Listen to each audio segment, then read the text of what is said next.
Amour, safe sex et plus encore. Amour, safe sex et plus encore. Amour, safe sex et plus Amour, encore. safe sex et plus encore.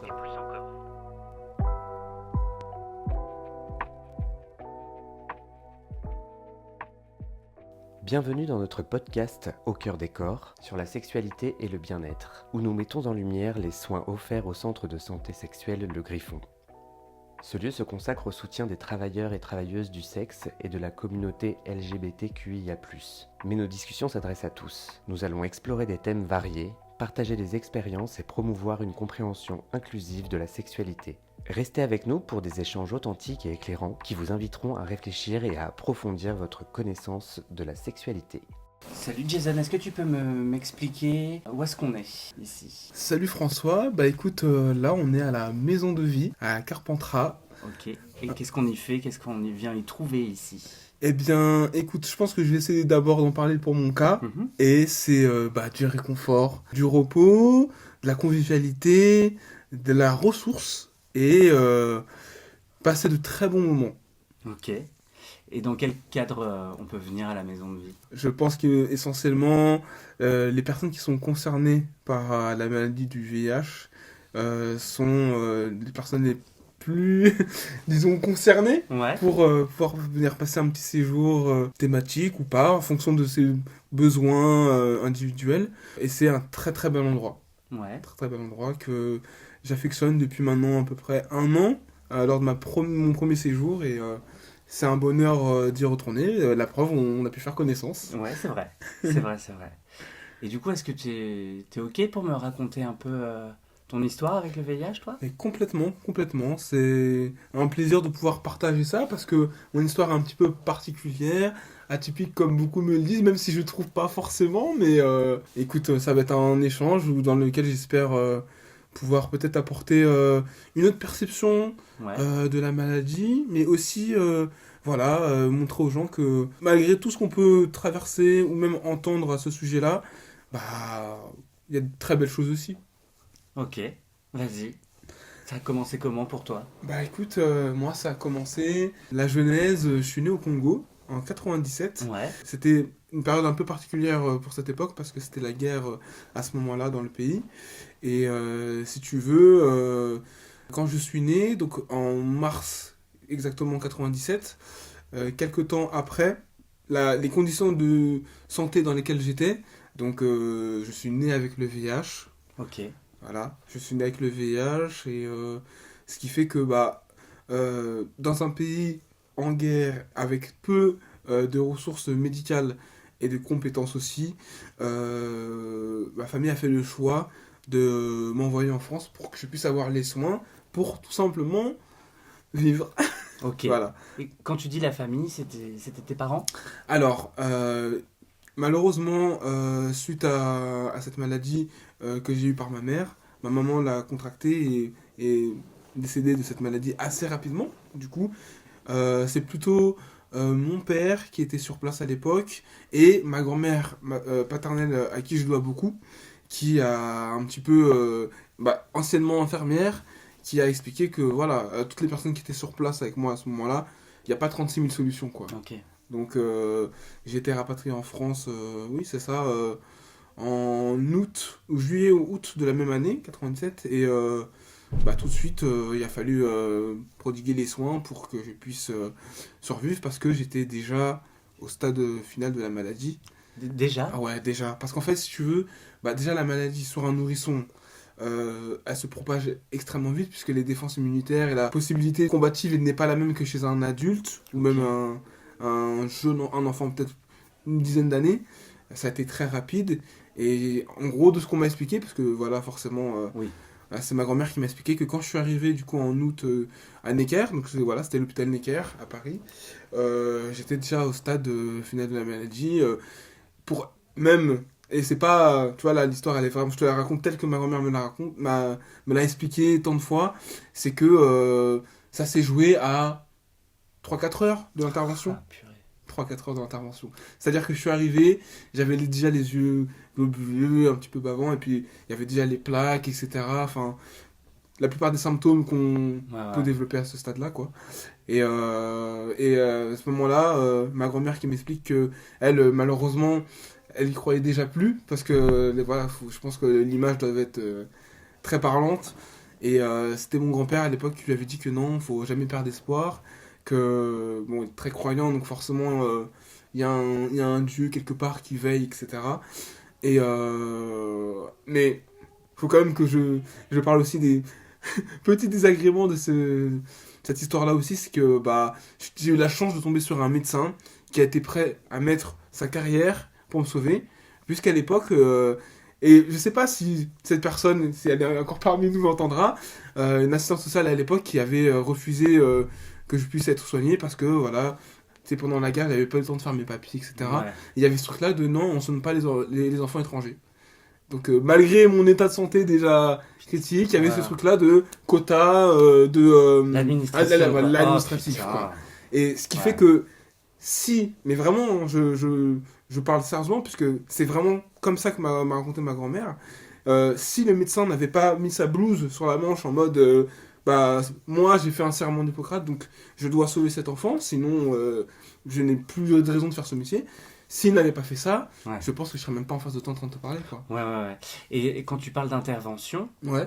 qu'est-ce qu'il a fait? Bah concrètement, j'ai dû être perfusé en urgence avec bah, toutes, je sais pas, je pense les médicaments nécessaires pour stopper en fait, bah, clairement, c'était un peu une course contre la montre, quoi. Ouais, ouais.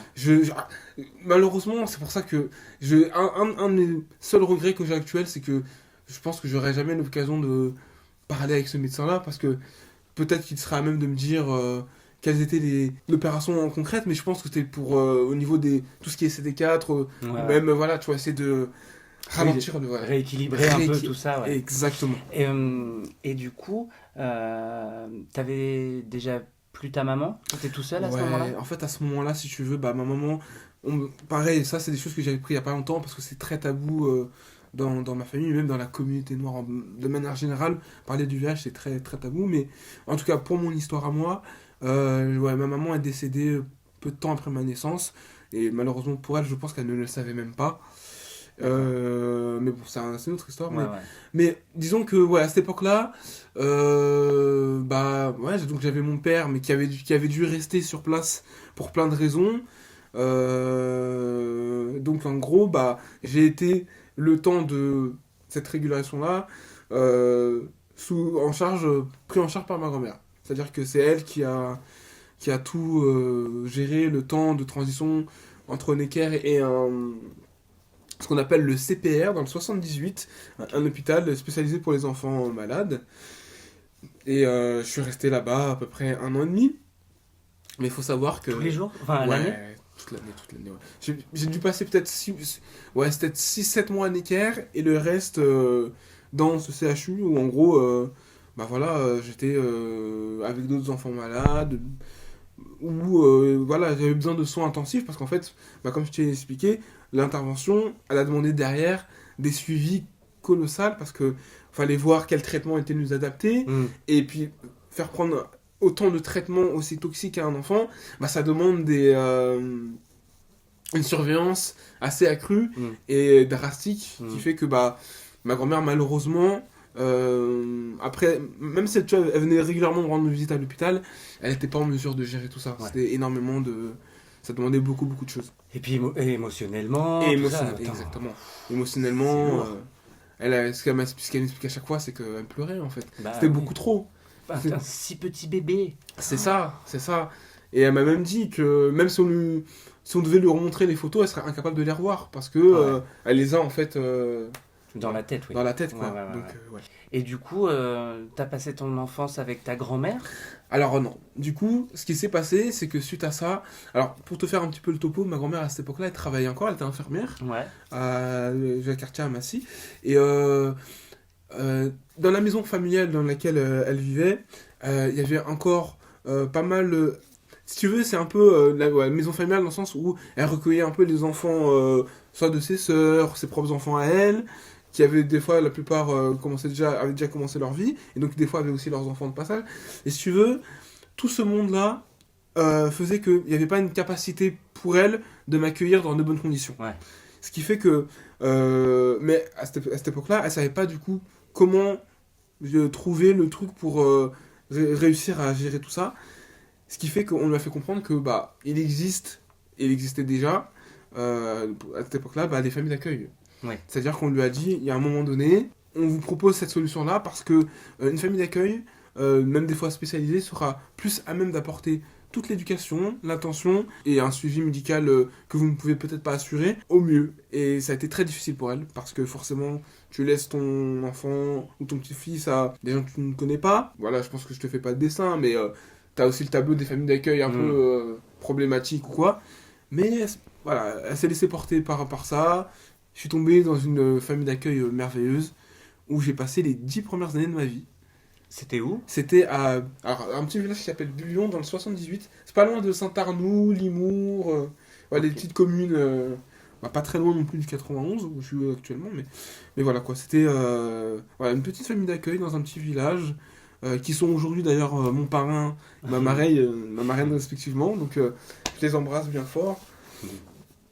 Et j'ai passé 10 merveilleuses années là-bas où j'avais l'opportunité, parce que étant donné que c'était des gens merveilleux, le contact avec ma famille a été aussi gardé et cultivé, ce qui fait que j'ai pu grandir dans deux environnements où j'étais vraiment bien protégé. Et d'un point de vue santé, c'était comment l'enfance? D'un point de vue santé, écoute, dans mes souvenirs, c'était très compliqué.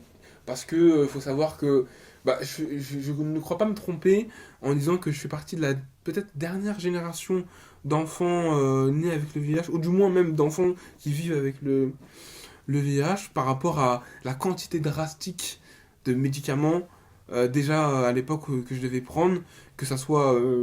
alors, de ce que je me souviens, c'est forcément plus la primaire collège, parce que il y avait déjà, j'avais des espèces de piluliers là, avec toute la panoplie de médocs et tout. C'était très difficile à prendre, sachant que moi j'ai prenais à heure vraiment fixe, mais c'était des heures où on essayait de faire en sorte à ce que ça soit facile pour moi de les prendre. Donc c'était soit le petit déjeuner, soit le goûter. Okay. Et déjà à cette époque-là, il y avait déjà... je me rappelle, et puis on m'a réexpliqué par la suite que j'avais matin, midi, soir, même des fois dans la nuit, il fallait me réveiller pour prendre les médicaments en sirop, des choses comme ça. Après, c'est passé aux pilules. Mais à l'époque, si tu veux, étant donné que je ne savais pas pourquoi je prenais le traitement, c'était pas quelque chose qui me... Enfin, c'était chiant parce que forcément, tu vas prendre des médicaments, c'est jamais une partie de plaisir, mais voilà, je savais que c'était important, mais je savais pas forcément pourquoi. Donc, tu sais, t'as pas l'appréhension ou tous les questionnements que j'ai pu avoir par la suite. Ce qui fait que je prenais mes cachets. Mais par contre, là où j'ai ressenti que c'était quand même quelque chose d'important, c'est dans cette espèce de cocon dans lequel ma famille d'accueil, et particulièrement ma marraine, m'a mis vis-à-vis de l'école ou du centre aéré, ou même des potentiels voyages scolaires. C'est-à-dire que c'est des choses auxquelles je n'ai pas pu assister, parce qu'elle avait cette peur-là que qu'une maîtresse apprenne que j'ai le VIH et tout, qui est ce côté où sérophobie, c'est-à-dire qu'on t'isole, voilà quoi, c'est tous les trucs que beaucoup de personnes ont pu déjà entendre par rapport à tout ça. Et puis en plus, à l'époque, il n'y avait pas l'indétectabilité. Ouais, il n'y avait pas l'indétectabilité et... Donc, il y avait aussi le potentiel danger que tu te blesses et que tu... C'est ça, et qu'il y ait toutes les conséquences derrière tu vois, voilà, je te fais... Tu sais de quoi... Oui. Je connais le sujet. Voilà. Et du coup, tu l'as intégré comment le fait... Enfin, comment tu l'as intégré, le fait que tu avais le VIH, et qu'est-ce que ça représentait du coup?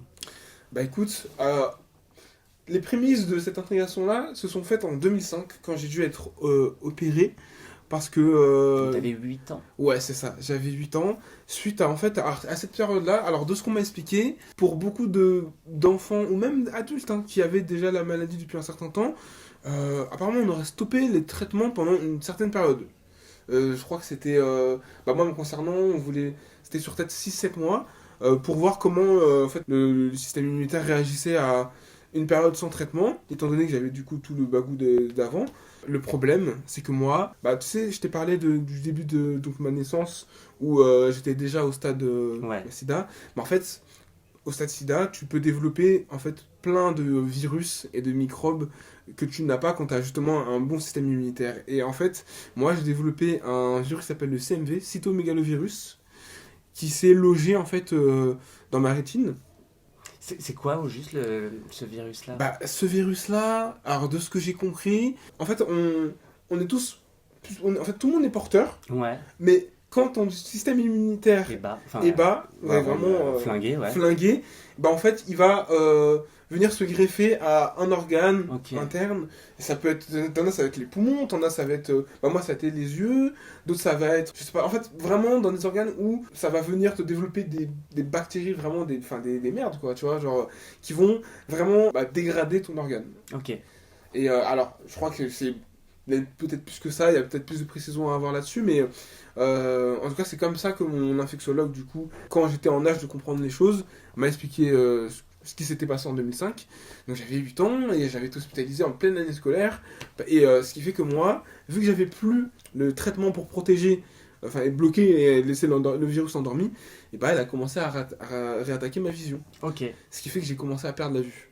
Ce qui a fait que je ne me suis pas retrouvé dans une cécité totale, c'est que j'ai eu la vigilance de ma famille d'accueil et de ma maîtresse donc au CE2 à l'époque, qui avait vu que je commençais à écrire beaucoup trop près de ma copie, tu vois, des choses comme ça.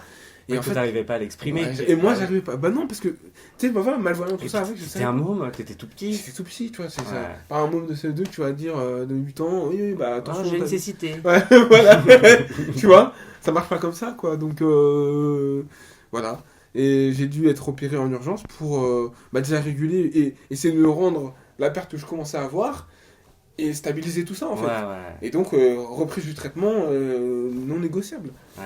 Sinon, bah, à l'heure où je te parle, bon, je serais peut-être pas mort, mais par contre, je serais aveugle. Donc, Ouais. voilà. Un peu relou, quand même. Ouais.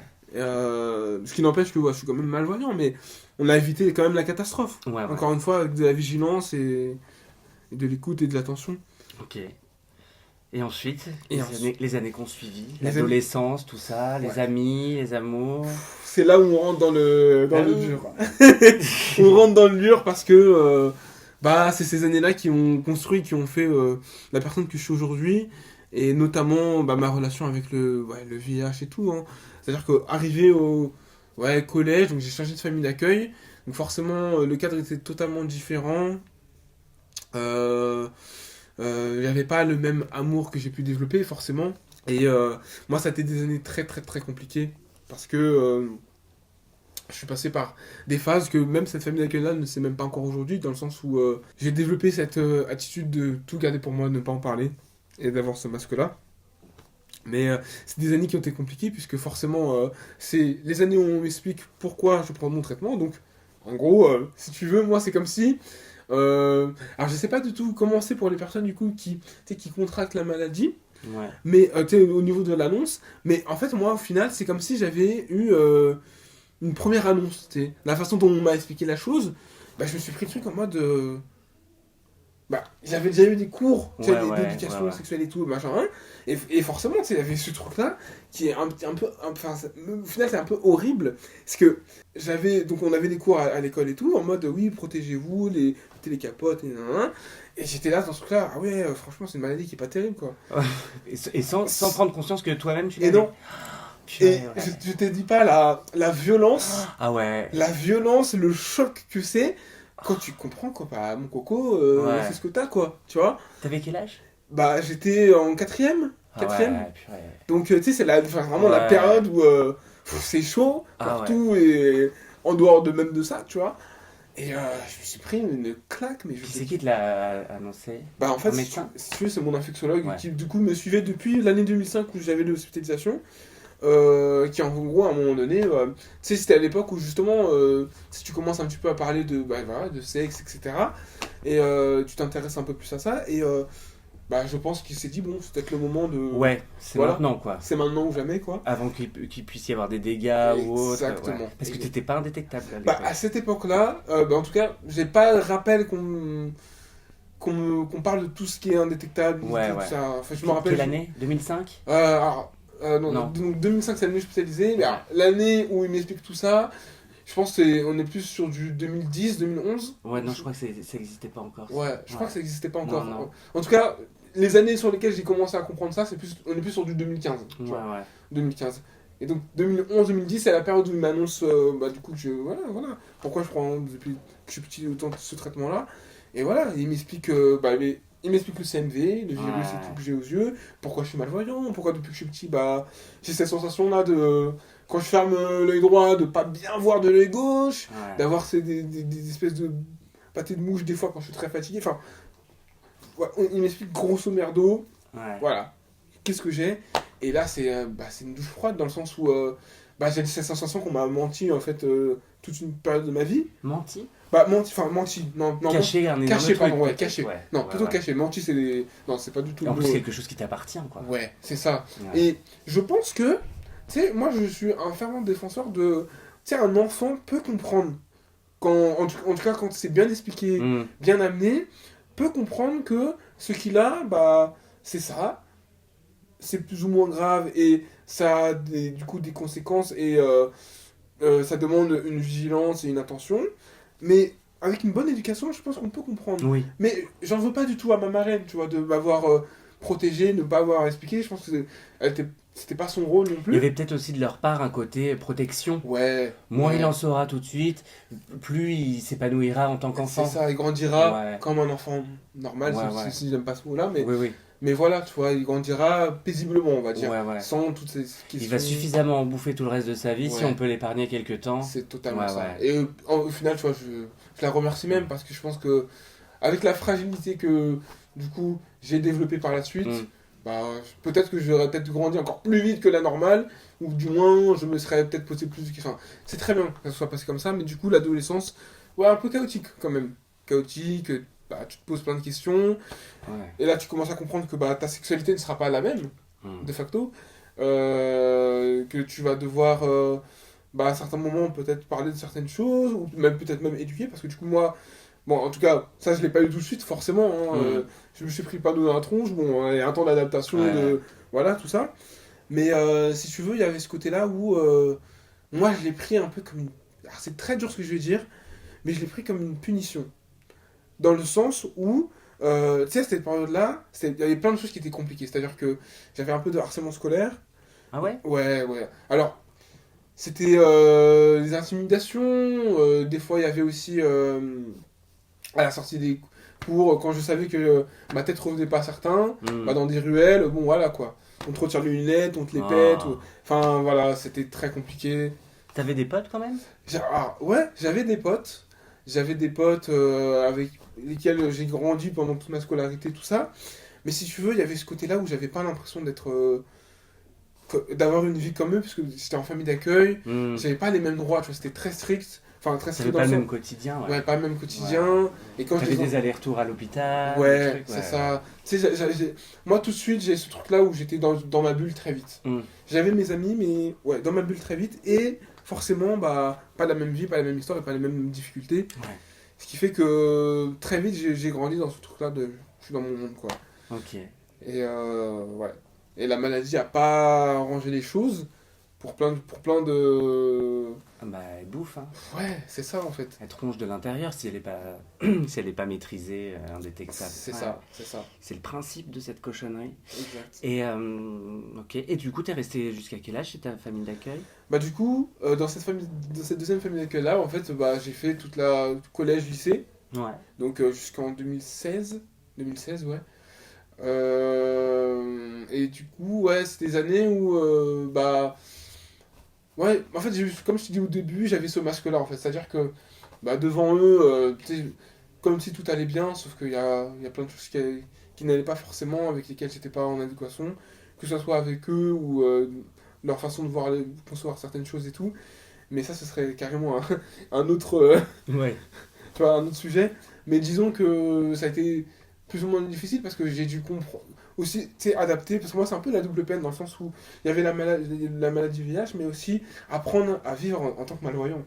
Parce Ouais. que tu vois, c'est ça aussi Ouais, le ouais. truc que j'ai dû commencer à assimiler, que aussi il a voulu me protéger ma famille d'accueil en mode bon il a ces deux trucs là, on veut qu'il grandisse normalement, mais le problème c'est que j'ai tellement assimilé le fait que je suis un enfant normal qui n'a pas de problème de santé particulier que même ma cécité au final, enfin voilà, ça a eu un impact que sur des années qui ont suivi post même lycée, tu vois, Mm. pour te dire.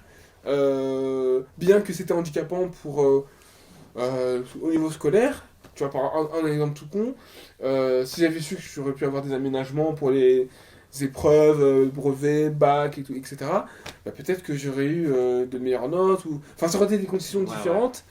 Et vraiment, en fait, moi, là, au niveau de la maladie, ce qui a été compliqué, c'est que j'ai eu une période où bah, le traitement, je ne voulais plus le prendre, en fait, ça me saoulait. Un peu un mood rebelle, tu À vois. quel âge? Je crois que c'est arrivé en rentrée seconde. Ouais, Ok. rentrée seconde. Bah, au final, peu de temps après l'annonce, quoi. Ouais. L'explication, ou du moins plutôt l'explication. Ouais, un espèce de... Ouais. Ouais, genre, Stop. stop, ça me gonfle.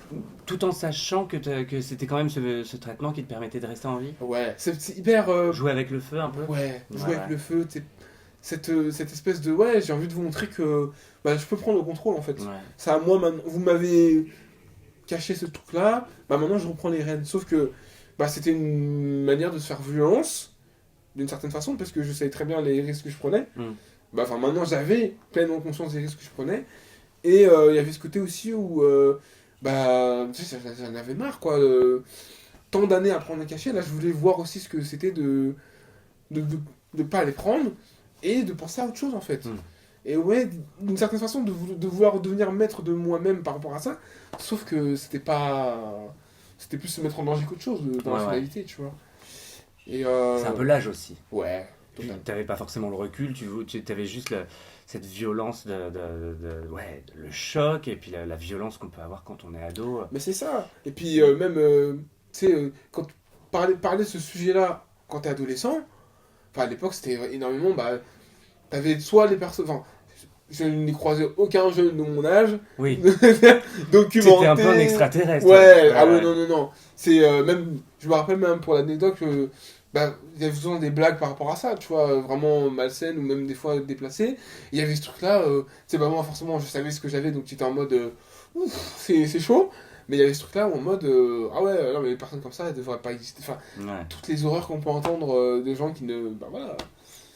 Et t'arrivais quand même à en parler un peu autour de toi? Non, franchement, non, je pouvais en parler que, bah, en fait, le seul pôle où je pouvais en parler, c'était mon infectiologue. Ouais. Mon infectiologue, bah, mon père, je pouvais même pas en parler avec lui, dans le sens où lui, bah, qu'il l'a aussi, tu sais, et plus dans un truc où... Il l'a aussi ton père? Ouais, il l'a aussi. Ok. Il l'a aussi. Et, Vous en parlez jamais? non, on n'en parle jamais. Ok. Je pense qu'il y a un côté où, tu sais, lui, là, le traitement, la vie, elle continue, quoi. Ouais. Très... on va pas se lamenter, on va pas ressasser, enfin... je sais- Peut-être qu'aussi en parlant de ça, c'est faire aussi allusion à ta mère? Ouais, je Mm. pense qu'il y a de ça. Et il y a aussi un côté où bah, je pense que bah, lui, pareil, je sais pas son histoire à lui au final, tu vois, Mm. par rapport à ça, mais peut-être il a pas contracté, enfin, il l'avait pas avant. Enfin, tu vois, c'est plein de Ouais. trucs qui font que c'est des sujets Pas qui clair, sont. ouais. Ouais, c'est pas clair, c'est mis sous le tapis et on n'en parle pas. Et du coup, bah non, j'avais que le médecin à Necker, mon infectiologue, professeur Blanche que j'embrasse d'ailleurs. Et c'est tout quoi. Et pour le coup, ce que je trouve dommage, c'est que j'aurais aimé, tu vois, connaître peut-être les associations qui existaient déjà pour la plupart à l'époque, dont Dessine-moi Mouton et d'autres, où j'aurais peut-être justement eu cette chance de soit rencontrer d'autres, peut-être personnes qui ont la maladie, ou juste, tu sais, avoir ce pôle-là de décompression.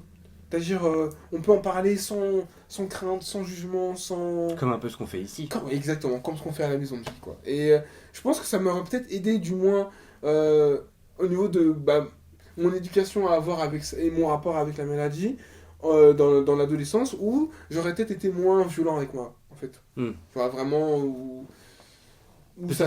Peut-être que ça vient du fait que tu gardais trop ça pour Ouais. toi. Il fallait que ça explose d'une façon ou d'une autre. Ouais, totalement. Mm. C'est totalement ça. Et bah écoute, ouais, tout ça s'est fait. Au final, cette acceptation et cette, disons, cette vision que je t'aborderai vers la fin, mais en mode où j'ai commencé à comprendre que voilà, c'est important et que pour plein de raisons, bah, je dois trouver la paix avec tout ça. C'est que bah, Après mes années dans ma famille d'accueil, je suis parti dans un contrat qui s'appelle le contrat jeune majeur. En gros, quand tu quittes la famille d'accueil, de tes 18 à tes 21 ans, tu as un suivi avec des éducateurs Mhm. où tu vas mettre dans des FJT où en gros, t'es soit un jeune étudiant ou t'as ton petit studio, machin et tout. C'est-à-dire du jour au lendemain, t'as 18 ans, on te demande de partir? Alors, ce qui s'est passé, c'est que si tu veux, ma famille d'accueil, Hmm. donc en 2016, hein, après mon bac, elle a eu un cancer qui fait qu'elle n'a pas pu comment dire, Continuer. continuer. Ouais, ouais. Et de toute façon, si tu veux, l'ASE, c'est assez particulier. C'est-à-dire que, ouais, arrivé à tes 18 ans, c'est soit on te met dehors, ou soit tu as la chance, en fonction de ton profil, de pouvoir rentrer dans dans ce format foyer jeune travailleur, Mhm. et où tu vas avoir cette chance-là, mais encore faut-il avoir un dossier, tu vois. Il faut avoir un projet de vie, d'études et professionnelles qui est coché, quoi. C'est-à-dire Mm. que si on trouve que ton truc, il est pas... Bah, Pas viable, ouais. ouais, soit bah, tu as de la chance, tu as ta famille, tu rentres Mm. dans ta famille, ou soit tu es à la rue. Ok. Donc j'ai eu cette chance-là du coup, mon dossier était plus ou moins béton. J'avais une très bonne assistante familiale à l'époque, et ce qui fait que, ouais, juste contrôle jusqu'à mes 21 ans, mais là j'étais confronté en fait au total désarroi et handicap qui est ma malvoyance, et surtout bah, toutes ces années de dépression que j'ai eues par rapport à des relations sentimentales et même amicales et familiales qui m'ont confronté pleinement à la dureté de cette Ouais, c'était maladie. dur. Ah, c'était très dur. C'était très dur. Amoureusement, c'était compliqué. Ouais. Les deux filles que j'ai le plus aimées de ma vie sont celles qui m'ont le plus détruite. Ouais. Et quand je fais le bilan de ça, je me dis en fait, bah, peut-être que ça aurait été moins violent sans l'annonce en fait. Expliquer au partenaire que bah, tu veux passer cette étape-là de de la relation et tout sexuelle et tout, bah, moi j'ai envie d'être. En fait, ce qu'il faut savoir, c'est que quelqu'un, je suis très très franc. Donc, je suis à fond, enfin, à 100% vrai dans mes relations amicales, familiales, sentimentales, tout ce que tu veux. Je suis un peu dans.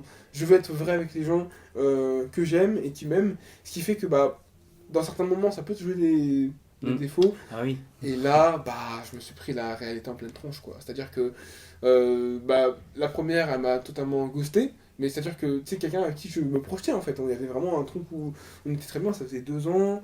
Il y a ce truc-là où elle m'a... Bah, du jour au lendemain, j'ai plus du tout une nouvelle. Et les parents m'ont carrément menacé en mode, nous, on veut pas de VIH dans la vie de notre fille. Ok. Ah, c'est Ouais. très très dur, quoi. Sachant que, bon, à l'époque, il y avait déjà... Enfin, j'étais déjà... T'étais déjà indétectable. indétectable quoi, depuis quelques années déjà. Et il y avait déjà ce truc-là où il n'y avait aucun risque en fait. Hmm. Limite, comme on a tendance à se le dire d'ici, tu vois, ou même entre personnes concernées, t'es limite toi, t'es ok avec ta sérologie, Hmm. tandis que la personne... C'est la société qui te renvoie ouais. un truc, tiens, replonge la tête. Ouais, exactement, allez, hop. reprend la vague d'eau dans la tronche, Ouais. et reboit la tasse, et en gros, bah là, ça a été violent, tu vois, mais à la limite, le fait qu'elle m'ait pas pleinement exprimé... Alors, c'est très très dur en soi, hein. Les personnes elles te ghostent, Ouais. mais t'as pas le verbal qui vient peut-être te fracasser encore plus. Bah oui, les explications, parfois ça fait mal, mais c'est nécessaire. Ouais, c'est ça, tu vois. Et donc, ouais. ça m'a fait mal. Mais alors la deuxième, bah, c'est celle qui m'a... Ça a été un déclencheur avec toute une spirale de dépression que j'ai eu après, c'est-à-dire que, en gros, quand je lui ai expliqué, il y a eu, pareil, 4-5 jours battant que j'ai pas eu de nouvelles. Un jour, elle a voulu qu'on se voit, et elle m'a expliqué clairement que c'est pas normal qu'un monstre comme moi puisse vivre dans la société dans laquelle on est. C'est-à-dire qu'elle m'a expliqué que j'aurais dû clairement mourir en même temps que ma mère, parce que les êtres, donc les personnes séropositives, n'ont pas leur place dans la société, et n'ont pas le droit à l'amour, n'ont pas le droit au bonheur, et pour elle, je l'ai souillée, j'ai voulu la... Tu vois. Ouais, La contaminée. la ouais, contaminer. ouais. Tu sais, elle a dû entendre toutes les histoires glauques de personnes C'est un manque d'information Voilà. et d'éducation, ça. c'est tout. Exactement, c'est toujours pareil. Qui en découle d'une espèce de méchanceté méchanceté stupide. gratuite, et vraiment, elle m'a fait sentir vraiment comme quelqu'un de sale, manque rien, alors que, enfin, on parle d'une maladie qui, quand elle est contrôlée, il y a, enfin voilà quoi, Oui, qui n'a plus aucun risque il n'est pour plus personne. risque Ouais, pour ouais. personne. Et vraiment, ça m'a tellement profondément marqué que, à la suite de ça, je suis rentré dans cette spirale où j'ai plus du tout voulu Mm. avoir de relations sérieuses, parce que si au final, Oui, tu te retrouves à chaque fois dans des réactions comme ça.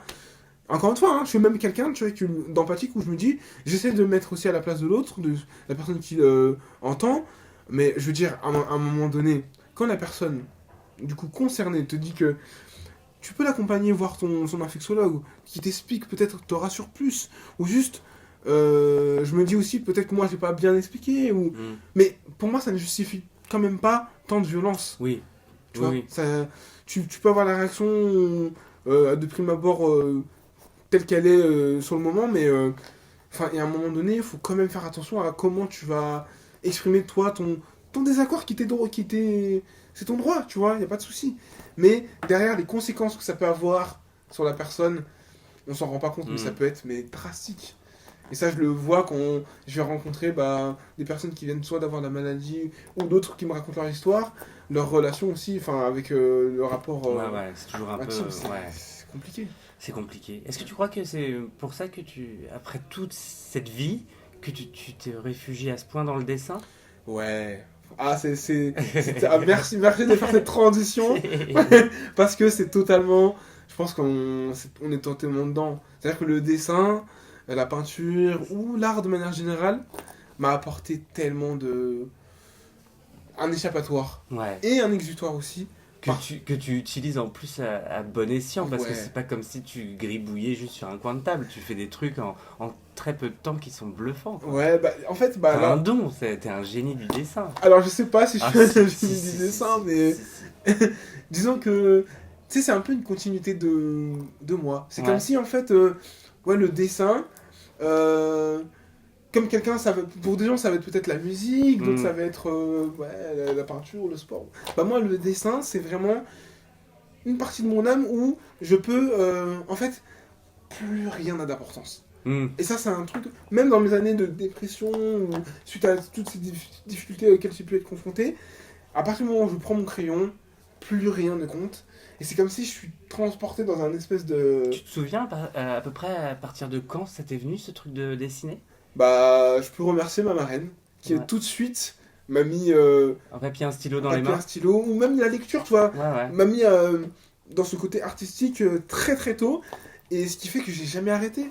J'ai jamais arrêté. À m'a ressorti des cahiers quand j'étais en CM1, CM1, CM2, où je dessinais déjà sur mes copies, tu vois, sur mes cahiers et tout. Et en fait, ça m'a jamais quitté. Ça m'a jamais quitté. Et forcément, elle m'a mis dans cette culture-là aussi de la bande dessinée, Mhm. tu vois, des dessins animés, des films d'animation. Et ça j'ai pas lâché, quoi. Et heureusement que j'avais ça parce que dans les années très très compliquées, où, bon, ça c'est le point un petit peu moins drôle, ou même les moments suicidaires que j'ai pu avoir, en fait, ça m'a... Ouais. C'est ce qui te maintenait à la surface, Ouais, quoi. vraiment, je gardais la tête à la surface.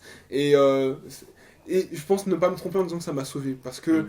vraiment, même la bénédiction que j'ai quand, que ce soit des gens tu vois, à la maison de vivre, vous qui me stimulez dans tout ça, et me conforter dans le fait que c'est peut-être quelque chose dans lequel je pourrais en faire mon métier. Ah ben fonce.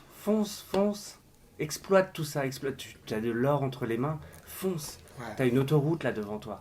Écoute, je vais essayer de l'apprendre avec joie et continuité, hein, parce que comme je t'ai dit, c'est ce qui m'a Ouais. c'est ce qui m'a tenu pendant toute ma courte vie pour l'instant.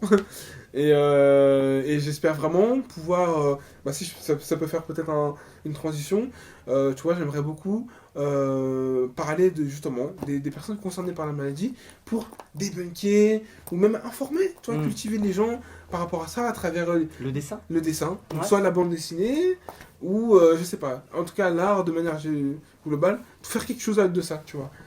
Mais il faut mûrir le truc, mais Ouais, complètement. moi, tu j'ai vois. confiance, ouais. Tu vas nous pondre un truc génial. Ouais, complètement. Écoute, en tout cas, j'y réfléchis. Je continue à nourrir ça. D'ailleurs, j'ai même un projet là que je suis en train de travailler sur Ouais, Instagram. faut pas trop en parler. Faut pas trop en parler, Ça porte mais malheur. je pense que si j'arrive à le concrétiser, ça va aider beaucoup de personnes et ça va faire du bien à beaucoup de personnes. Qu'est-ce que tu te souhaites aujourd'hui pour demain? pour demain, bah, continuer à rêver, avoir de l'espoir et confiance en moi. Parce qu'aujourd'hui, c'est quelque chose que je n'ai pas du tout, Ouais. que je dois vraiment apprendre ou réapprendre. Et Construire. ouais, c'est ça, me construire de manière à ce que bah, le Jason de demain soit plus sûr de lui, confiant, s'aime plus aussi, Mhm. s'aime plus, et soit en harmonie, en paix, pas forcément avec la maladie, mais juste Avec toi, déjà, avec pour toi. commencer. C'est déjà bien pour commencer. Ouais, ouais, Ouais. Être ton meilleur pote, te foutre la paix. C'est ça, complètement. Et si je devais avoir un mot de Une fin... petite poulette aussi à tes côtés. Ah ouais, alors ça... ça, c'est vrai que... Et ouais. On en a pas mal discuté pendant ces jours. C'est vrai que j'y croyais plus Mais trop. Si. Mais Il faut que tu y crois, il faut que tu t'accroches à ça, ça va revenir. ouais, bah Mais écoute, oui. j'espère. Elles sont en tout pas cas. toutes bêtes à se Bêtes, folles, Ouais. Il y méchantes. a plein de meufs bien, tu vas voir. Bah écoute, que les étoiles, les constellations t'entendent. Et oui, j'y crois. Est-ce que tu as envie de donner un dernier mot, quelque chose? Ouais, bah si j'avais un dernier mot à dire, alors, autant pour les... alors, premièrement, ça va surtout s'adresser aux personnes concernées. Je pense que il faut... alors, c'est quelque chose que je n'applique absolument pas à moi, mais je suis en chemin pour. Mais c'est... vous êtes unique, vous êtes essentiel. Vous valez, même si vous pensez ne pas voir quelque chose pour les gens, ou même pour vous, vous valez quelque chose. Et la maladie ne nous définit pas. Voilà, que je m'applique à moi aujourd'hui pour justement me l'affirmer. En fait, je vois ça comme un colocataire. Exactement, Tu oui, vois. je comprends. Tu vois, c'est un colocataire, Ouais. ça paye, bah, c'est le traitement. Tu veux rester dans mon corps, bah tiens, tu prends ton loyer, c'est ça, c'est le médoc. Et du coup, en fait, quand tu essaies de voir ça comme ça, bah c'est beaucoup plus simple. Tu vois, même aujourd'hui, mon rapport avec tout ça, il est. Voilà, je sais qu'à un moment donné, je vais le prendre, et le reste de la journée, bah, Ouais. fais ta vie, quoi. Ouais. C'est au final, ça a presque moins d'impact que certaines Ah oui. maladies au quotidien, quoi. Ouais, Et ouais. ça, c'est un truc que j'ai appris et que je transmets aussi aux autres. C'est, voilà, et la seule contrainte, faut à un moment donné le prendre, c'est tout. Ouais. Et puis, Et encore maintenant, tu peux le prendre aussi une fois tous les 2 mois. ouais, en fait, ça a tellement évolué. Ouais. Ça a tellement évolué, je tends même à peut-être partir sur cette solution-là, pour petit à petit. Ça fait mal au cul, mais pendant 2 jours, mais après ça va mieux. Ouais, c'est T'es ça. tranquille pendant 8 semaines. Après, t'es tranquille pendant une semaine. Donc ouais. ça, c'est une évolution à laquelle, il y a des années, on n'aurait jamais pu penser à ça. Donc voilà, c'est quand même porteur d'espoir, Ouais. de plein de bonnes choses. Et pour les personnes pas forcément pas concernées, en fait, juste s'éduquer, s'informer, parce qu'au final, la maladie peut concerner n'importe qui aujourd'hui. N'importe qui. Quelqu'un qui ne fait pas ses examens régulièrement, etc. Bah, tu peux, un matin, si tu sais que tu as une sexualité débordante, ou je sais pas, tu vois, Ouais. bah, du jour au matin, tu vas faire ta prise de sang et t'apprends que voilà, t'as la maladie. Et ouais. Et au final, et ça c'est ce que je dis, et je veux pas mettre des gens dans des cases ou dans des responsabilités ou quoi, mais une personne séropo qui a son traitement, qui a indétectable, est beaucoup moins dangereuse qu'une personne qui ne sait pas, Oui. que potentiellement elle l'a parce qu'elle ne fait pas ces examens-là. Et quand tu prends ça en compte, C'est bien de le rappeler. c'est bien de le rappeler, quoi. Mm. Donc vraiment, voilà, ce serait... faites attention à vous, informez-vous, documentez-vous, et puis aimez-vous. Surtout ça, aimons-nous. Aimons-nous. Merci beaucoup, Jason. Je t'en prie, François.